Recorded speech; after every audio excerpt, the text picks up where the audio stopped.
dal leen a jàmm mbokkentoon na di ñuy suivre ci xibaar ginnaaw bi ñu leen nuyoo lu ñeel mbirum assemblée nationale ki nga xamante ne bii nag mooy Amy Ndiaye Gniby yëkki ay kàddu keroog wax ju ñagas jëmale ko ci kilifa diine bi Moustarchidine wala Moustarchidaty Serigne Moustapha Sy borom parti bii di PUR nee nag Serigne Moustapha Sy doon na ci wax ay wax yoo xamante ne bii wax yu ñaaw la loolu nag ñu bëri naqarlu woon ko waaye waa assemblée nationale yi doon ko naqarlu tey jii nag ki nga xamante ne bii ni mooy Massata Samb ginnaaw bi nga xam ne taxaw na di wax ba ca digg ba mi ngi ko doon xamal ne ko nag yow Amy Ndiaye Gniby amu benn yar amu benn teggin daat Serigne Moustapha Sy kat li mu def ci réew mi bi mu ko fiy def boobu xëy na yow yaa ngay nàmp wala juddoogoo waaye kat ki nga xamante ne bii yow sëñ Moustapha Sy moom bokkut ak yow ndaxte moom liggéey lay def xol ba nag daal di fudd jukk mu fekk ki nga xamante ne bii mooy Amy Ndiaye Gniby fa mu toog rek daal di koy njoxoosu ñamal ko benn coup ca kanam ga Amy Ndiaye Gniby encaissé coup bu rëy rëy foofee ca assemblée nationale loola nag naqari na kii di Amy Ndiaye Gniby ba tax na mu daal di fipp jóge fa mu toogoon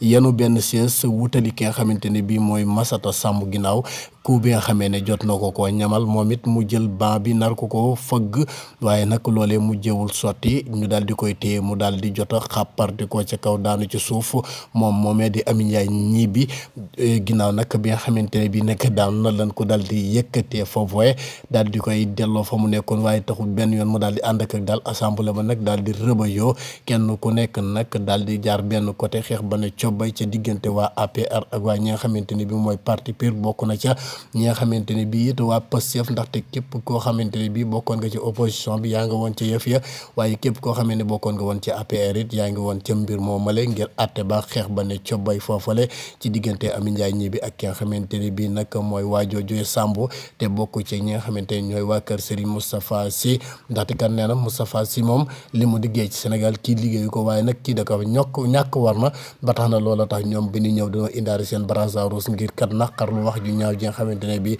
mi ngi tukkee ci waa kër Macky Sall ñi di jëm si ci kilifa yi nga xamante ne bi ñoo nekk ci biir réew mi